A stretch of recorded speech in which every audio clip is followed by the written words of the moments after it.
Everyone, very good morning. Government scope के एक नए वीडियो में आप सभी का स्वागत है। तो कल था 15 सितंबर, इंजीनियर्स डे।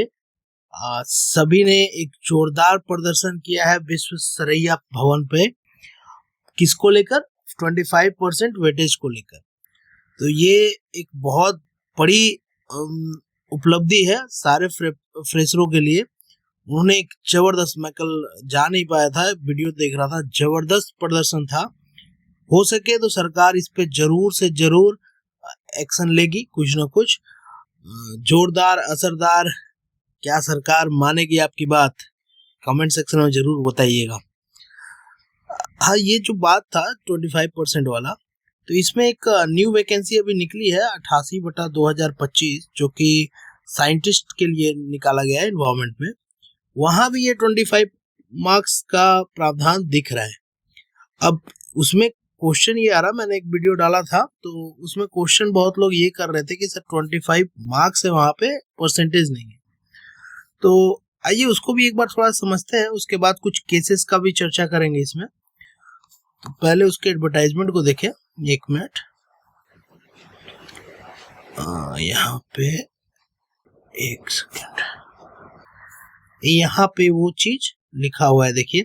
संविदा के आधार पर पूर्व में अभ्यर्थी द्वारा की गई संतोषजनक के लिए 5 अंक प्रति वर्ष की दर से अधिकतम 25 अंक की अधिमानता दी जाएगी। अगर किसी वर्ष में कम किया है तो उसको 365 से डिवाइड करके देगा।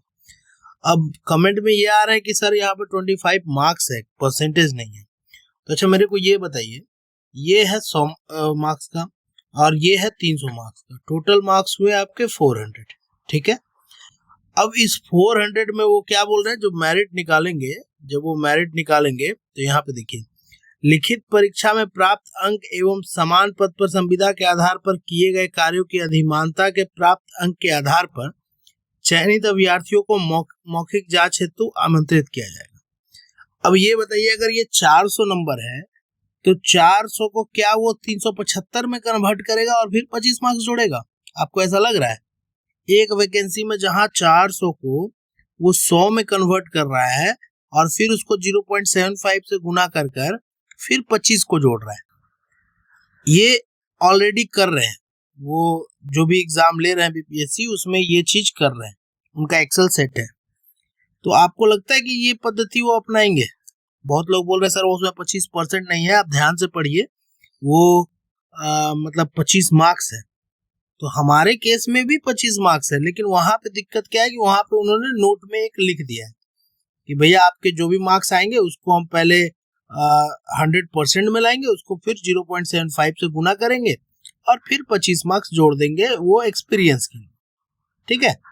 लेकिन यहाँ पे उन्होंने कुछ मेंशन नहीं किया है। लेकिन अपना दिमाग अगर आप लगाइएगा, आप खुद सोचिएगा, तो 400 को पहले क्या वो 375 में कंफर्म करेंगे, या फिर आप ही बताइए कि आपका फ्रेशर का 400 नंबर और उनका 425 नंबर में एग्जाम होगा और फिर दोनों को कंपेयर करेंगे? आप ही बताइए, मैं थोड़ा सा समझने में असमर्थ हूँ। अगर आपको कुछ समझ आ रहा हो तो प्लीज बताइए कि फिर यही 0.75 वाला 100 करके काम चलेगा, तब तो भाई 133 नंबर फिर बढ़ेगा। सिंपल सा बात है, 400 मार्क्स वहां भी, 400 मार्क्स वहां भी। और अगर ये 133 मार्क्स कैसे आया तो इसका वीडियो बनाया हुआ हूँ, जाके देख लीजिए, और डिस्क्रिप्शन में भी डाल दूंगा। अब ये इसमें कंफ्यूज लोग इसलिए हो रहे हैं क्योंकि बेसिकली ये नॉन टेक डिपार्टमेंट से भी है। जैसे जो उम्मीदवार रसायन शास्त्र, जीव विज्ञान, पर्यावरण विज्ञान, भौतिक विज्ञान से है पीजी, उनके लिए ये वैकेंसी है। तो बीटेक वाले इसका दर्द समझ रहे थे, अब नॉन टेक वाले भी समझेंगे। अब नॉन टेक वाले जो है अपना, भैया आप हाथ पैर बांध लीजिए, आपके साथ भी 133 का गेम होने वाला है। तो आप इनका जरूर सपोर्ट कीजिए। जो देखिए इतने बड़े बड़े अभियान चला रहे हैं लोग, आप भी इनके साथ मिलिए और 133 जो मार्क्स मिल रहा है उसके खिलाफ बात कीजिए, सरकार क्या बोलती है। लेकिन वही मैं फिर से एक बार वही दोहराऊंगा कि अगर कोई सोच रहे हैं नॉन टेक वाले कि आप गलत पढ़ रहे हैं, ये 25 मार्क्स है, तो आपको बताते चलूं, यहाँ भी 100 + 300 टोटल मार्क्स 400 है। और अगर आप बोलते हैं कि ये मार्क्स है, तो क्या ये 400 मार्क्स को 375 मार्क्स में कन्वर्ट करके फिर 25 मार्क्स जोड़ेंगे, या आपको 400 में काउंट करेंगे और एक्सपीरियंस वाले को 425 में? दूसरा पैटर्न हो गया। और तीसरा पैटर्न जो एई वाले में यूज होता है वो ये होता है कि आपका जितना भी मार्क्स आया, एक्स मार्क्स आया, उसका परसेंट निकाल दिया 100 में और फिर उसको 0.75 से डिवाइड गुना कर दिया, तो आपका यहाँ से 75% मार्क्स निकल जाता है और उसमें फिर 25 नंबर उनका एक्सपीरियंस वाले का जोड़ दिया जाता है। ठीक है, तो इससे फिर वो 100 मिल जाता है और उसी में मेरिट निकल जाता है। तो अगर ये प्रोसेस करेंगे तो 133 मार्क्स सरप्लस होगा कॉन्ट्रैक्ट में। तो आप बताइएगा, एक डिस्कस करते हैं केस का। एक सेकेंड, कुछ केस भी हो रखे थे।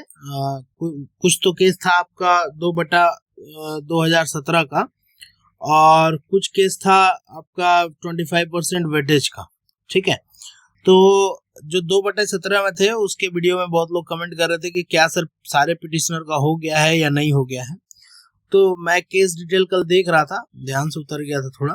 तो उनका जो MJC 1401, 1402 और 1763 था, उसमें फाइनल वर्डिक्ट आ गया है। फाइनल में जो पिटिशनर के वकील थे उन्होंने सेटिस्फाई करके बोला है कि भैया सबको लाभ मिल गया है, तो हम इसका विड्रॉ कर लेते हैं।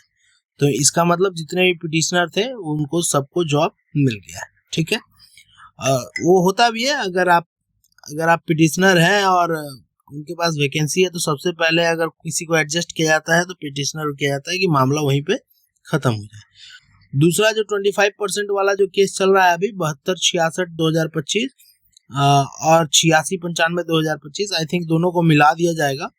और मिलाने के बाद ये अभी 15 सितंबर को जो हुआ उसमें एडजर्न पोजीशन दिखा रहा है, कैरी फॉरवर्ड नहीं है। मतलब या तो कोई दस्तावेज, कोई कॉपी, कोई डॉक्यूमेंट्स, या वकील एडवोकेट जो होंगे, या पिटिशनर, या फिर जो रिस्पोंडेंट होंगे, उनमें से कोई एब्सेंट होगा तो जज साहब ने उसे एडजर्न करके मतलब नेक्स्ट डेट में दे दिया है। नेक्स्ट डेट कब है? 13 अक्टूबर 2025 को। तो ये केसेस है, इसकी आप डिटेल देखते रहिएगा। इनके साथ जुड़ना है तो जुड़ भी सकते हैं, उनके पिटिशनर का नाम वगैरह है वहाँ पे, आप कांटेक्ट कर लीजिए। उनका एक अपना ग्रुप भी है, अगर आप उसके साथ जुड़ना चाहते हैं तो जुड़ जाइए। रेस्ट ये कहना चाह रहा हूँ एट द लास्ट कंक्लूजन में कि जो 25% मार्क्स था, अब सिर्फ बीटेक वालों के लिए नहीं दर्द है, अब ये नॉन टेक वालों के लिए भी दर्द बन रहा है। तो ध्यान रखिएगा, धीरे धीरे मुझे तो डर लगता है कहीं BPSC में ना आ जाए। तो सभी लोग देख लीजिए कैसे इसका इफेक्ट पड़ता है। अगर आपने ये वीडियो नहीं देखा है कि कैसे 25% रैंक को ऊपर से नीचे उलट देता है, तो आप एक बार मेरे वीडियो में जाके देख लीजिएगा, आपको वहाँ मिल जाएगा। चलिए, अगर वीडियो अच्छा लगा हो तो लाइक कीजिएगा, सब्सक्राइब कीजिएगा। चैनल का नाम है गवर्नमेंट स्कोप, और गवर्नमेंट स्कोप के साथ बने रहने के लिए आपका बहुत बहुत धन्यवाद। Thank you.